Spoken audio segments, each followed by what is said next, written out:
നമസ്കാരം. ഏറെ നാളത്തെ സ്വപ്നം യാഥാർത്ഥ്യമാക്കി എന്ന സന്തോഷത്തിലാണ് ഇപ്പോൾ കിച്ചു സുധി. അന്തരിച്ച കലാകാരൻ കൊല്ലം സുധിയുടെ മൂത്ത മകനാണ് കിച്ചു. സുധിയുടെ വിയോഗശേഷം അച്ഛൻ്റെ വീട്ടിൽ താമസമാക്കിയ കിച്ചു അവിടെ നിന്നാണ് പഠിച്ചതും. സ്വന്തമായി യൂട്യൂബ് ചാനലും നടത്തുന്ന കിച്ചുവിൻ്റെ ഏറ്റവും വലിയ സ്വപ്നമാണ് കഴിഞ്ഞ ദിവസം യാഥാർത്ഥ്യമായത്. ഏതാനും നാളുകൾക്ക് മുൻപ് താനൊരു ബിസിനസ് ആരംഭിക്കുന്നുവെന്ന് കിച്ചു തന്നെ പറഞ്ഞിരുന്നു. അതിൻ്റെ വെബ്സൈറ്റാണ് കഴിഞ്ഞ ദിവസം ലോഞ്ച് ആയതും. ഓൺലൈൻ ക്ലോത്തിംഗ് ബ്രാൻഡാണ് കിച്ചു ആരംഭിച്ചിരിക്കുന്നത്. ലൂപ്സി ബൈ കിച്ചു എന്നാണ് പേര്. ഇതിൻ്റെ വെബ്സൈറ്റ് കൊല്ലം കളക്ടർ ആനി ജൂല തോമസും നിർവഹിച്ചിരുന്നു. ഒപ്പം കിച്ചുവിന് ആശംസകളുമായി കളക്ടർ അറിയിക്കുകയും ചെയ്തു. തൻ്റെ ബന്ധുക്കൾക്കും സുഹൃത്തുക്കൾക്കും ഒപ്പമായിരുന്നു കിച്ചു വെബ്സൈറ്റ് ലോഞ്ചിനായി എത്തിയതും. ഈ പ്രായത്തിൽ അവനൊരു ബിസിനസ് തുടങ്ങി എല്ലാവരും ഒന്ന് സഹകരിച്ച് ബ്രാൻഡ് ഒന്ന് വിജയിപ്പിക്കണം, അവൻ രക്ഷപ്പെടട്ടെ, നമ്മളൊക്കെ കൂടെയുണ്ട് എന്നൊക്കെയായിരുന്നു കിച്ചുവിൻ്റെ വലിയച്ഛൻ പറഞ്ഞതും. വളരെയധികം സന്തോഷമെന്നായിരുന്നു കിച്ചുവിൻ്റെയും പ്രതികരണം.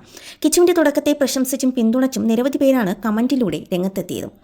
അതേസമയം ഇത്രയും വലിയൊരു സ്വപ്ന സാക്ഷാത്കാരം കിച്ചു നേടിയെടുക്കുമ്പോൾ അവിടെ രേണു സുധി കൂടി വേണമായിരുന്നു എന്നാണ് ചിലർ കമൻറ്റിലൂടെ കുറിച്ചതും.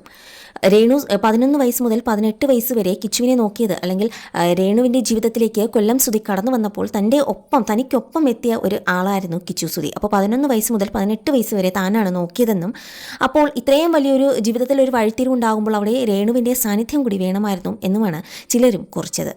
രേണുവിൻ്റെ ഏറ്റവും വലിയ നേട്ടങ്ങൾക്കൊപ്പം കിച്ചുവിനെ എപ്പോഴും ചേർത്ത് പിടിച്ചിരുന്നു. അവസാനമായി താനൊരു പുതിയ കാർ എടുത്തപ്പോൾ പോലും ആ കാറിൻ്റെ കീ രേണു സുധി കൊടുത്തത് കിച്ചുവിൻ്റെ കയ്യിലേക്കായിരുന്നു. അപ്പോൾ അത്രയും നല്ല മുഹൂർത്തത്തിൽ പോലും കിച്ചുവിനെ ചേർത്ത് പിടിച്ചിട്ടും ഇങ്ങനൊരു മാറ്റം ഉണ്ടാകുമ്പോൾ, അല്ലെങ്കിൽ ഇത്രയും വലിയൊരു നേട്ടം ഉണ്ടാകുമ്പോൾ അവിടെ രേണുവിനെ ചേർത്ത് പിടിക്കണം എന്നായിരുന്നു പലരും കുറിച്ചതും. ഇപ്പോഴിതാ കഴിഞ്ഞ ദിവസം കിച്ചുവിൻ്റെ ഈ ഒരു ലോഞ്ചിങ്ങിടെ, അതായത് വെബ്സൈറ്റ് ലോഞ്ചിനിടെ വീഡിയോ പുറത്തു വന്നപ്പോൾ സ്റ്റാർസ് വൈറൽസിൻ്റെ തന്നെ ആ ഒരു വീഡിയോയ്ക്ക് താഴെ രേണു സുധി കമൻറ്റ് ഇട്ടതും ഇങ്ങനെ തന്നെയായിരുന്നു. കാർ വാങ്ങിയപ്പോൾ അറിയിച്ചു, കീ കൊടുത്തു, സാരമില്ല, നന്നായി വരട്ടെ, എന്നെ വേണ്ടാത്തവർ പുറകെ ഞാൻ പോകില്ല, എനിക്കെൻ്റെ റിതപ്പനുണ്ട്, എല്ലാം അറിയിച്ചിട്ടേ ചെയ്തിട്ടുള്ളൂ, 11 വയസ്സ് മുതൽ 18 വയസ്സ് വരെ നോക്കി, ദൈവം എനിക്ക് സുഖം തരാൻ പ്രാർത്ഥിക്കണേ, ഇഷ്ടമുള്ളവർ എന്നായിരുന്നു രേണു സുധി കുറിച്ചതും. ഈ കമൻറ്റുകൾ വായിക്കുമ്പോൾ തന്നെ അതിലൊരു വേദന മറഞ്ഞിരിപ്പുണ്ട് എന്ന് നമുക്ക് വായിക്കാൻ സാധിക്കും. അതെ, ഒരമ്മയുടെ വേദന തന്നെയാണ്. എന്ത് ചെയ്യുമ്പോഴും ഞാൻ കിച്ചുവിനോട് പറഞ്ഞിട്ടേ ചെയ്തിട്ടുള്ളൂ എന്ന് രേണു ആവർത്തിച്ച് പറഞ്ഞിരുന്നു. പക്ഷേ ഇപ്പോഴെന്താണ് കിച്ചുവിന് ഇങ്ങനെ ഒരു മാറ്റം വന്നത് എന്ന് പോലും തനിക്കറിയില്ല എന്നാണ് രേണു പറയുന്നത്.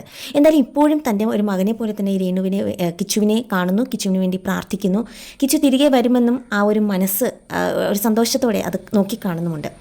ഇതിനിടയിൽ എന്തൊക്കെ സംഭവിച്ചാലും ഒരു അമ്മ മകൻ ബന്ധം തന്നെയാണ് അവർ. ആ ഒരു സ്നേഹം എപ്പോഴും രേണുവിൻ്റെ ഉള്ളിലും കാണും. ചിലപ്പോൾ അത് കാണിക്കാൻ പറ്റിയെന്ന് വരത്തില്ല, ചില പ്രശ്നങ്ങൾ കാരണം കിച്ചു അത് കാണിക്കാത്തതാവാം, അങ്ങനെയൊക്കെ പോകുന്നുണ്ടാവാം. എന്തായാലും കിച്ചു തന്നെ തുറന്നെല്ലാം പറഞ്ഞിരുന്നു. അതിന് പിന്നാലേക്ക് നമ്മളിനി പോയിട്ട് കാര്യമില്ല. എന്തായാലും അവർ അമ്മയും മകനും തമ്മിലുള്ള പിണക്കങ്ങളൊക്കെ മറന്ന് പഴയതുപോലെ തന്നെ ഒന്നാവട്ടെ. അതുപോലെ രേണു സുധി എത്രയും പെട്ടെന്ന് തന്നെ ഈ അസുഖം കഴിഞ്ഞ്, അതായത് ഇനി 3 കീമോയും ഒരു സർജറിയും കൂടിയുണ്ട്, അതൊക്കെ നന്നായി നടന്ന് എത്രയും പെട്ടെന്ന് തന്നെ പഴയതുപോലെ രേണുവും തിരിച്ചു വരട്ടെ എന്നാണ് പ്രാർത്ഥന. അത് തന്നെയാണ് രേണുവിനെ ചേർത്ത് പിടിക്കുന്നവർ, അല്ലെങ്കിൽ രേണുവിനോട് ഇഷ്ടമുള്ളവർ ഒക്കെ പ്രാർത്ഥിക്കുന്നതും.